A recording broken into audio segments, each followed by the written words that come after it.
In this video, I'm going to share with you a common coaching trap and help you to understand it so that you can avoid it in the future.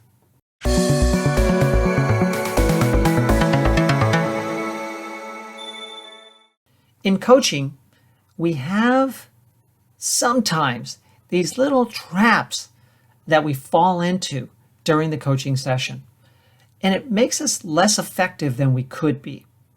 The more we know about these traps, the more likely we are to avoid them in the first place. Today, I want you to know about one that is pretty insidious. It gets into us and we fall into it again and again. And we kick ourselves wondering, why did I do that again?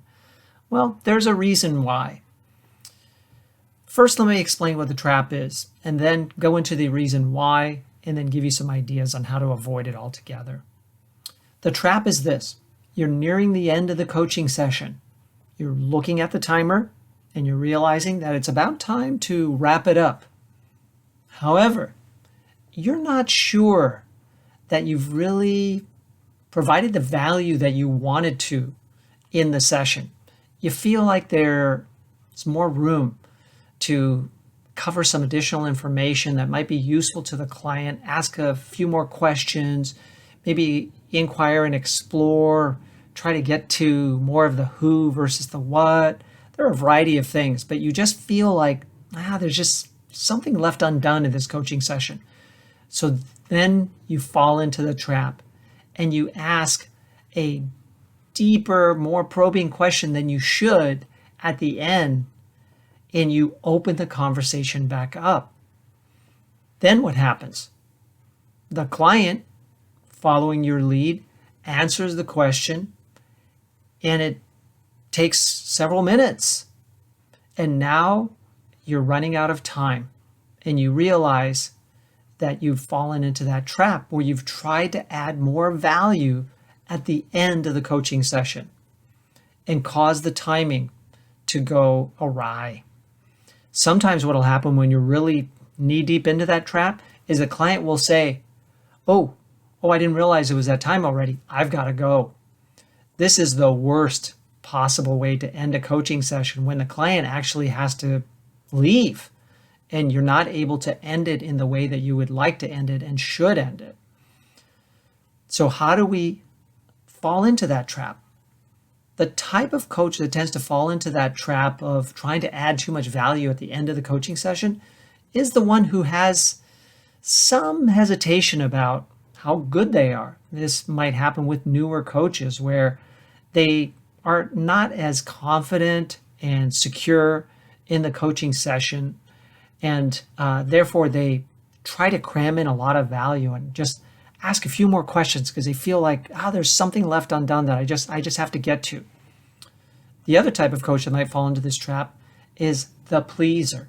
The pleaser feels like they're actually doing the client a favor by continuing on and extending the length of the coaching session because they don't have something to do at the top of the hour, the bottom of the hour.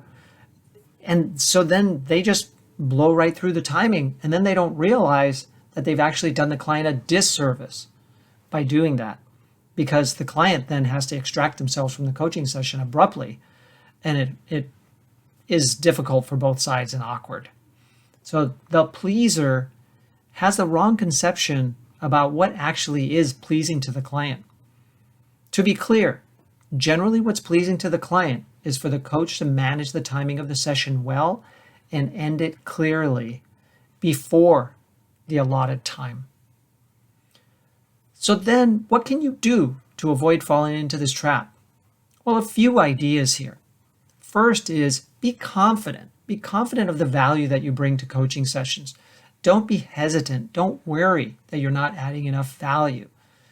Coaching sessions are valuable almost all the time, even when you don't feel like you've had this big aha. This is the challenge here, is that clients don't have to have an aha in every coaching session. Sometimes that aha comes after the coaching session when the client's reflecting on the work that they have done and the conversation that they had with the coach.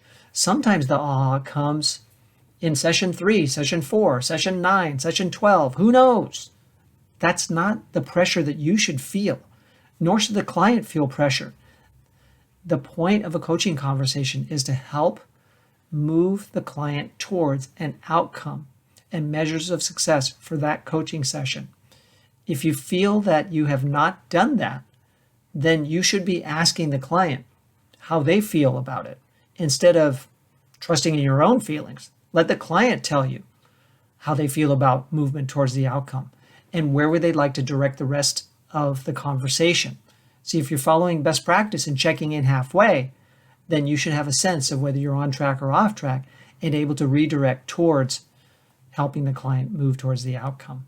So by following some best practices, you should be able to avoid that trap. Then, of course, being careful of the time and realizing that it takes a few minutes to wrap up the session with having their insights, understanding what might be getting in the way of achieving the goal or the plan that they have coming out of the session. When might they take action? What would be the accountability that they can put into place? What might they want to talk about next time? These are all ways to close the session clearly and powerfully, and it takes several minutes to do so. So watch the time carefully and leave enough time and avoid that temptation. When you feel that temptation to ask another open-ended probing question that's going to bring the conversation back to an earlier stage and not wrapping it up, avoid it. Just tell yourself, no, not going to fall into that trap this time. I'm going to close the session as I should. I hope this video helps you to avoid that common coaching trap of adding too much value. If you have your own thoughts or comments about it, please place them in the comments below. Please like the video if it's helped you and share it with other coaches so that they might find this channel and subscribe as you have done. If you'd like to learn more about my executive coach training and certification programs, please visit the dedicated website, bayareaexecutivecoachtraining.com, and feel free to email me at any time at michael@bayareaexecutivecoach.com. Thank you very much.